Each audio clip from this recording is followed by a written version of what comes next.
I was a member of an میں anti-Islam ایک political اسلام مخالف سیاسی جماعت کا رکن تھا جو میرے خیال میں یورپ میں سب سے زیادہ اسلام مخالف جماعت ہے اور شاید دنیا میں بھی، اور گیرٹ ولڈرز اس کا رہنما ہے۔ وہ بھورے بالوں والا شخص، کچھ لوگ اسے جانتے ہوں گے، میں اس کا خاص آدمی تھا۔ میں پارلیمنٹ میں اسلام پر بات کرنے کے لیے فریڈم پارٹی کا ترجمان تھا۔ میں واقعی اس کا قائل تھا کہ اسلام ایک خطرہ ہے، یہ ایک غلط مذہب ہے اور میں پورے مذہب سے چھٹکارا حاصل کرنا چاہتا تھا۔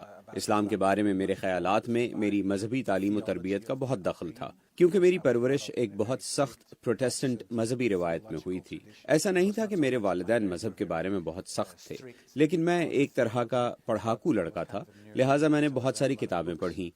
بعد میں نے ایمسٹرڈیم یونیورسٹی میں تقابلی مذہب کا مطالعہ کیا، لیکن کالج جانے کا میرا پہلا دن یہ 11 ستمبر 2001 تھا۔ اس دن ورلڈ ٹریڈ سینٹر پر حملہ ہوا۔ میں پہلے ہی تھوڑا متعصب تھا، پھر میں نے ایسا ہوتے دیکھا، اور میرے کالج کے دنوں میں نیدرلینڈ کے ایک مشہور فلم ساز تھیو وین گو تھے، اور انہیں ایک ایسے شخص نے سڑک پر قتل کر دیا جو خود کو جہادی کہتا تھا۔ میں پہلے سے ہی اسلام کے بارے میں منفی سوچ رکھتا تھا، اور پھر میں نے ان مسلم لوگوں کو ایسا کرتے دیکھا اور میں نے سوچا یہ سب تو پاگل ہیں، مجھے اپنے ملک کی حفاظت کرنی ہے۔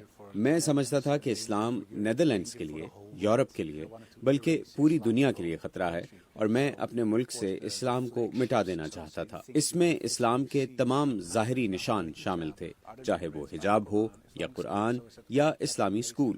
میں ایک علمی کتاب لکھنا چاہتا تھا کہ اسلام مخالف سیاستدان ہونے کے ناطے میں اسلام کو برا یا خطرہ کیوں سمجھتا ہوں، اور میں لوگوں کو اس کی وضاحت کرنا چاہتا تھا۔ چنانچہ یہ کوئی سیاسی بیان نہیں تھا بلکہ ایک مذہبی بیان تھا، اور اس میں کچھ سیاست بھی شامل تھی۔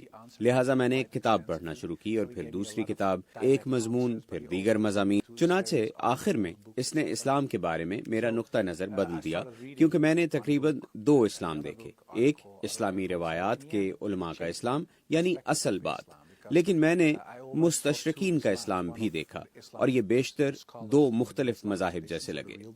But I also saw the Islam of the Orientalists, and it was almost like 2 religions. بہت کچھ موازنہ کرنے کے بعد، خاص طور پر خدا کے تصور، اللہ کے تصور پر، میں نے سوچا ہاں میرے خیال میں یہ زیادہ منطقی ہے، اور میں نے بائبل کو اسلامی نقطہ نظر سے دوبارہ پڑھنا شروع کیا۔ تو میں نے یسوع کو ایک خدا کے بارے میں بات کرتے دیکھا، اور میں نے موسیٰ کو ایک خدا کے بارے میں بات کرتے ہوئے دیکھا، اور ابراہیم کو۔ تو میں نے سوچا مجھے لگتا ہے کہ یہ سچ ہے۔ جب آپ نے اسلام قبول کیا تو آپ کے خاندان، دوستوں، سابق ساتھیوں کا رد عمل کیا تھا؟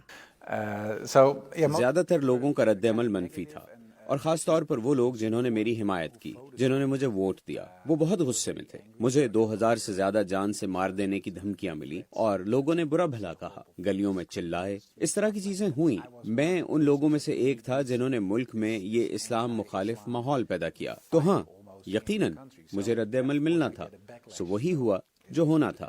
کیا یورپ میں سیاستدانوں کی جانب سے مذہبی منافرت کو مقبولیت حاصل کرنے اور زیادہ ووٹ حاصل کرنے کے لیے استعمال کیا جا رہا ہے؟ Yes. جی ہاں، لیکن جو لوگ ایسا کرتے ہیں وہ واقعی اس بات پر قائل ہیں۔ جب وہ کہتے ہیں کہ میں اسلام سے نفرت کرتا ہوں کیونکہ مجھے لگتا ہے کہ یہ ایک خطرہ ہے، وغیرہ وغیرہ، تو یہ ان لوگوں کے لیے کھیل نہیں ہے۔ بہت سے لوگ مجھ سے پوچھتے ہیں کہ کیا وہ واقعی اسلام مخالف ہے، کیا وہ واقعی مذہب سے نفرت کرتا ہے، یا یہ صرف سیاسی طاقت حاصل کرنے کے لیے ہے۔ وہ اس بات کو یقینی بنانے کے لیے سیاسی طاقت حاصل کرنے کی کوشش کرتا ہے، اس کی سیاسی جماعت کا ایجنڈا پورا ہو جائے۔ چنانچہ لوگوں کے لیے یہ کھیل نہیں ہے، وہ واقعی اسلام سے نفرت کرتے ہیں، لیکن پھر بھی تقریباً 75% کو اسلام سے کوئی مسئلہ نہیں ہے۔ رسول اللہ محمد، اگر ہم واقعی ان کی پیروی کرتے، جس طرح وہ سوچتے تھے، جو ان کا عمل تھا، جس طرح وہ اپنے ہمسایوں کے ساتھ سلوک کرتے تھے، تو میرے خیال میں دنیا میں امن قائم ہو جائے گا، لیکن لوگ ایسا نہیں کرتے۔ Don't do that. Thank you very much. You too.